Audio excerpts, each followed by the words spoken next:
पहली बात तो इसमें कहा गया है कि 33% आरक्षण रहेगा महिलाओं के लिए और ये आरक्षण सिर्फ लोकसभा और विधान सभाओं में रहेगा, यानी कि राज्यसभा में आरक्षण नहीं रहेगा। और जो विधान परिषद होते हैं, ऐसे तो सभी राज्यों में विधान परिषद नहीं है, लेकिन जो 4-5 राज्यों में विधान परिषद है, विधान परिषद में भी ये आरक्षण नहीं रहेगा। नमस्कार, आप NBC 24 देख रहे हैं और मैं हूं निखिल। देखिए, लोकसभा में अब महिला का अध्यक्ष बिल पास हो गया है।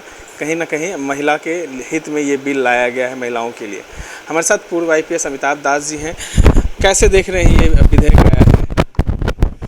देखिए, तो महिलाओं के आरक्षण का तो हर तरक्की पसंद व्यक्ति स्वागत ही करेगा, क्योंकि इसमें विरोध तो वही लोग करेंगे जो अब महिला विरोधी होंगे, पितृसत्ता वाले लोग होंगे।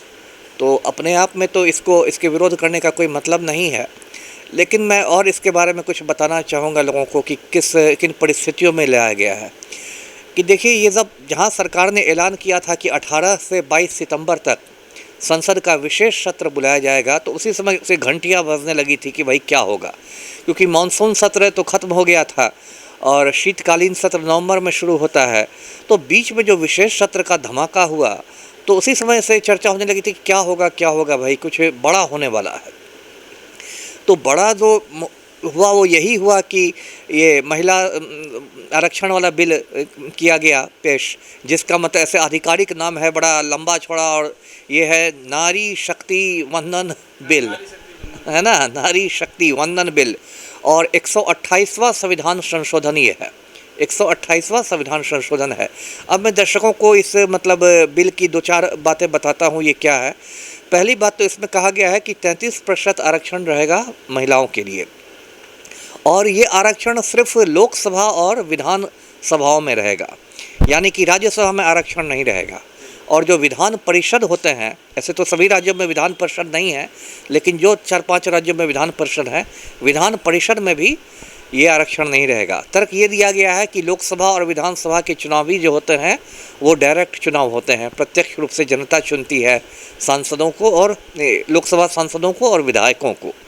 तो एक तो महत्वपूर्ण बात ये कही गई है। दूसरी बात कही गई है कि ये जो भी आरक्षण है ये परिसीमन के बाद लागू होगा, जनगणना और परिसीमन के बाद लागू होगा। और यहीं पर सबसे बड़ा पेंच है। अब पेंच ये है क्या कि देखिए, भारतवर्ष में जनगणना हर 10 साल के अंतराल पर होती है। तो पिछली जो जनगणना हुई थी वो 2011 में हुई थी, उसके बाद की जनगणना 2021 में होनी थी, लेकिन कोरोना महामारी का बहाना बनाकर सरकार ने जनगणना नहीं कराई। अब तो 2023 भी ख़त्म हो रहा है। तो अभी तो देखिए, जनगणना ही इसमें है, भविष्य के गर्भ में है कि कब होगी जनगणना, 24 में होगी कि 25 में होगी, कब होगी उस पर सरकार ने भी ऐलान नहीं किया है, चुप है सरकार। उसके बाद देखिए, परिसीमन होगा, जिसको इंग्लिश में डिलिमिटेशन कहते हैं। परिसीमन का मतलब ये है कि नए सिरे से लोकसभा की सीटें बनाई जाएगी, है ना। जैसे कि पिछली जनगणना और अभी की जनगणना में तो बहुत सारे ये हो गए हैं। कई लोग, मैं सुन रहा था कि एक जो देश की सबसे बड़ी लोकसभा सीट है उसमें लगभग 33 लाख लोग चुनते हैं एक सांसद को, और जो देश की सबसे छोटी लोकसभा सीट है उसे मात्र 70,000 पर एक सांसद चुना जा रहा है। इतना ज़्यादा फर्क है। अब उसमें से अभी से विवाद शुरू हो गया है। विवाद ये है कि जो उत्तर भारत के राज्यों में जनसंख्या विस्फोट ज़्यादा हुआ है, यूपी बिहार जैसे राज्यों में, और दक्षिण भारत के जो राज्य हैं, 5 राज्य जो दक्षिण भारत के हैं, उसने जनसंख्या पर काफ़ी हद तक नियंत्रण कर लिया है। तो दक्षिण भारतीयों को ये डर है कि जो परिसीमन होगा उसमें यूपी और बिहार जैसे राज्यों की लोकसभा सीटें बहुत बढ़ जाएगी। एक जगह तो मैं पढ़ रहा था कि सिर्फ यूपी और बिहार में मिलाकर 222 लोकसभा सीटें हो जाएंगी, जबकि पूरे दक्षिण भारत में सिर्फ 165 लोकसभा सीट रहेगी। इतना ज़्यादा फ़र्क हो जाएगा। तो ये दक्षिण भारत में एक अलग आशंका है लोगों में कि हम लोग तो परिसीमन में बहुत पीछे चले जाएंगे। तो जनगणना के बाद परिसीमन होगा और तब महिला आरक्षण लागू होगा। इसका साफ मतलब है कि 2024 के चुनाव में ये आरक्षण नहीं लागू हो रहा है, क्योंकि 2024 के चुनाव में तो मुश्किल से अब 6 महीने रह गए हैं, अप्रैल में चुनाव होने हैं, तो उसमें तो ये आरक्षण लागू नहीं हो सकता है। तो अब ये बात हो रही है कि भाई ये अचानक विशेष सत्र बुलाकर ये लाने की ज़रूरत क्या थी मोदी को। तो इसको एक मतलब राजनीतिक चाल के रूप में ही देखिए। मतलब जैसा मोदी जी ने अपने भाषण में भी कहा, मोदी जी की एक आदत है अपने मुंह मियाँ मिट्ठू वाली आदत कि भाई ईश्वर ने मुझे चुना है ये लाने के लिए। अब ये भी एक बड़ा मजाक ही है, नारी शक्ति वंदन ऐसा नाम है, लग रहा है सतयुग का नाम। और ये भी एक मजाक ही है कि जो प्रधानमंत्री नरेंद्र मोदी अपनी पत्नी को जसोदाबेन को प्रधानमंत्री आवास में घुसने नहीं देते हैं, वो नारी शक्ति वंदन की बात कर रहे हैं। इससे बड़ा मतलब मजाक क्या होगा कि जो प्रधानमंत्री अपनी पत्नी को दूध की मक्खी की तरह निकाल कर बाहर फेंक चुके हैं और उनकी पत्नी जसोदाबेन प्रधानमंत्री आवास में कदम नहीं रख सकती, वो नारी शक्ति वंदन की बात कर रहे हैं। सिर्फ वहीं पर बात नहीं ख़त्म होती है। जिस मोदी सरकार ने बिल्किस बानो के बलात्कारियों को रिहा कर दिया समय के पहले और ये कहकर रिहा किया कि ये संस्कारी बलात्कारी हैं, एक नया शब्द सुनने को मिल रहा है हमें कि बलात्कारी भी और संस्कारी भी है, वो सरकार नारी शक्ति वंदन की बात कर रही है। अभी मणिपुर में इतनी खराब हालत है कि औरतों के कपड़े उतार कर उनके परेड कराया जा रहा है और एक बार मोदी जी मणिपुर झांकने नहीं गए और वो सरकार नारी शक्ति वंदन की बात करी। तो संक्षेप में जो मोदी के ज़्यादातर जो होते हैं कार्यक्रम, चाहे नोटबंदी हो, जीएसटी हो, वो सब एक मतलब इवेंट मैनेजमेंट वाली बात हो जाती है। मतलब हंगामा बहुत रहता है और ये अब इसको भी कर दिया कि हाँ महिला शक्ति। अब इसमें हो रहा है, इनके जो चमचे वो कह रहे हैं कि अब तो देश का इतिहास ही बदल जाएगा, अब तो ये हो जाएगा वो हो जाएगा। नहीं, क्या बदलने वाला है?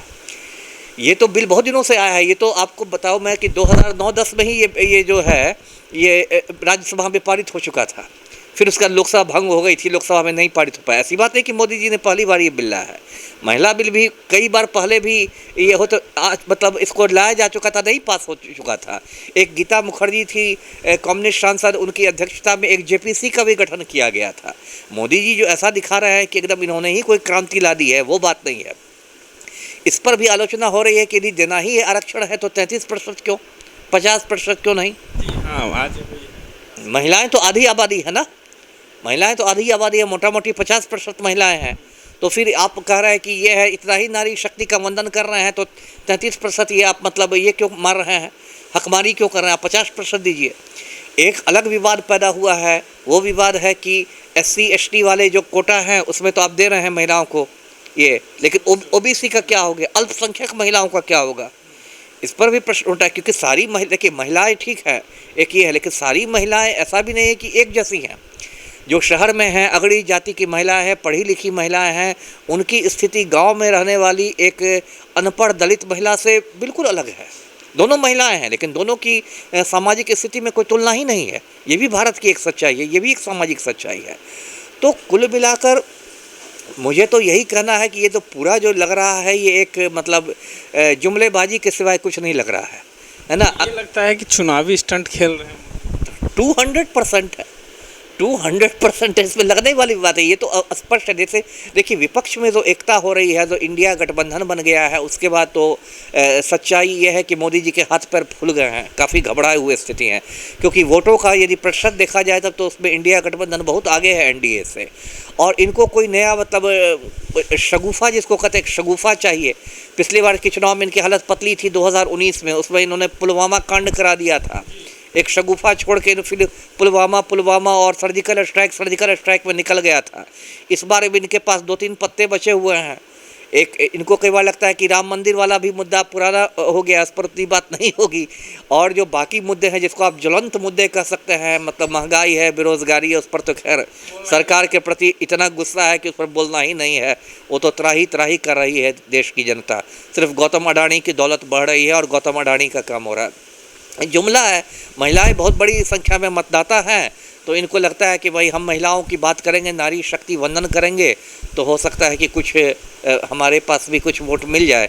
तो ये तो साफ चुनावी स्टंट। आप इसकी टाइमिंग देख लीजिए ना, आप टाइमिंग देख लीजिए। मोदी जी आज से प्रधानमंत्री थोड़े हैं, 2014 से हैं, 9वां साल है उनका। अभी 9वें साल में उनको ज्ञान प्राप्त हुआ है कि नारी शक्ति भी कोई चीज़ होती है। ये तो साफ बात है। ये तो इनके सलाहकारों ने कहा हुआ कि भाई कुछ ऐसा शगुफा छोड़िए, कुछ ऐसा कीजिए कि भाई आप भी मतलब हाँ, एक आपके पास भी एक चुनावी पत्ता आए इंडिया के खिलाफ बोलने के लिए, लेकिन मुश्किल ये हो गई है कि इंडिया के भी ज़्यादातर दलों ने इनका समर्थन ही कर दिया है। ऐसा नहीं कि इंडिया वाले विरोध कर रहे हैं। सोनिया गांधी ने भाषण दिया, राहुल गांधी ने भाषण दिया, सबने कहा कि ठीक है लेकिन तुरंत कीजिए। बिहार के मुख्यमंत्री भी कहे कि हम समर्थन। बिहार के मुख्यमंत्री बोले ने कहा है, और ये भी पूछा जा रहा है कि भाई आपने 3 तलाक के मामले में इतनी हड़बड़ी दिखाई थी, आर्टिकल 370 को हटाने में इतनी चुस्ती दिखा दी थी, तो महिला आरक्षण को बिरबल की खिचड़ी क्यों बना दिया गया है ना? महिला आरक्षण में ये जनगणना की शर्त क्यों लागू कर दी गई है और परिसीमन की शर्त क्यों लागू कर दी गई है कि बिरबल की खिचड़ी की तरह ये पकते रहे 2029 आए, 30 आए, 31 आए। तो ये तो मतलब विशुद्ध ये चुनावी जुमलेबाजी और कुछ नहीं कहना है मुझे जी। देखिए भाजपा का ये चरित्र रहा है, जब भी चुनाव आता है तब से वो एक न एक चुनावी मुद्दे खोज लेते हैं। इस बार कहीं ना कहीं उनका जो मुद्दा है महिलाओं के पक्ष में है। कहीं महिलाओं को अपनी ओर वोट बैंक बनाने के लिए, कहीं ना कहीं महिलाओं को आकर्षित करने के लिए ये महिला आरक्षण बिल लाया गया है।